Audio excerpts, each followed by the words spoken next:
பொதிகைமலை காட்டுக்குள் பொருணிநதி கூட்டுக்குள் எதுகைகளின் கூட்டுக்குள் திறந்து எழுந்தவளை நதிவைகை நாட்டுக்குள் நடம்புரிந்த ஏட்டுக்குள் மதிப்புலவர் பாட்டுக்குள் மதுரையிலே வளர்ந்தவளை பொறியாடும் நேரத்தில் புரளாத மகிழ்வெல்லாம் வரியாடும் நேரத்தில் வளமாக தந்தவளை கவியாலும் என்னாசை கடலாக விரிந்தோடி புவியால செவியால சென்னாவில் உதித்தவளை தலைமகனாய் வள்ளுவனையும் நிலைமகனாய் பாரதியையும் கலைமகனாய் கண்ணதாசன் வாலியையும் கண்விழிக்க வைத்தவளே பிழைமகனாய் கூட என்னை பேச வைத்தால் ஆகாதா? அலைமகனாய் என்னாயுளெல்லாம் முன்னாவில் போகாதா? வளர்ப்பு மகன் நாளல்ல உந்தன் வார்ப்பு மகன் என்பதை காட்டு சிவப்பல்லும் சென்னாவில் செந்தமலை அல்ல ஊட்டு என்று சொல்லி கங்கையாறு தலையில் சுமக்கும் இறையனாறு கொண்ட முகமாறு நின்ற படையாறு என்ற முருகன் ஆறு இவர்கள் அடியாறு. கொண்ட முகமாறு நின்ற படையாறு என்ற முருகன் ஆறு இவர்கள் அடியாறு. அகத்தியர் தமிழே உன் தலைநூலை புதிந்த இடம் அது பொருணை யாரு?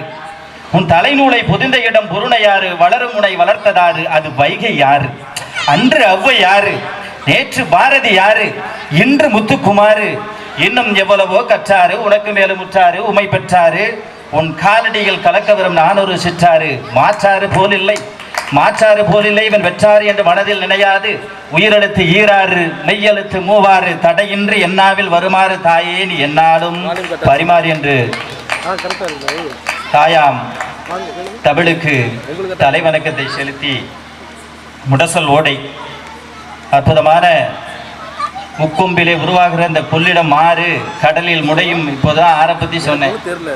அந்த முடசல் ஓடை கிராமத்தினுடைய சிதம்பரம் இந்த உலகத்தில் எவ்வளவோ பெரிய ஆலயங்கள் இருந்தாலும் கூட எம்பெருமான் சிவபெருமான் எவ்வளவோ வரியை சொல்லலாம். ஆன்மீகத்தில் அவ்வளவு வரிகளை எழுதி குவித்திருக்கிறார்கள். அப்பேற்பட்ட ஒரு புகழுக்கு சொந்தக்காரனான இந்த சிதம்பரம் வட்டத்திலே கிள்ளை மதுராவட்டம் முடசலுடையில் எழுந்திருக்கும் வான்மலை வளாது வைக மதிவலம் சுரக்க மன்னன் கோன்முறை அரசு செய்க குறைவிலாது அறங்கள் ஓங்க என்று சொல்லும்படி ஒரு அற்புதமான சுப்பிரமணியர் ஆலயம். முதல்ல எவ்வளோ அம்மன் கோயிலுக்கு வந்து திருவிழா பண்ணிட்டா இப்போ தான் ஒரு ஜனரஞ்சகமான பட்டிமன்றம் முருகனுக்கு தமிழ் கடவுள் முருகனுக்கு பண்ணுறோம். அதுவும் இந்த இடத்துல இதே கடலோடி சமுதாயம் இருக்கக்கூடிய மக்கள் இடத்துல இருக்குன்னு சொன்னாக்கா எப்பயுமே நமக்கு முருகன் ஆலயம்னாக்கா அறுபடை வீடு மயிலம் கோயில் எத்தனையோ கோயில் உலகத்தில் எத்தனை 10 மலை கோயில் சொல்கிறாங்க.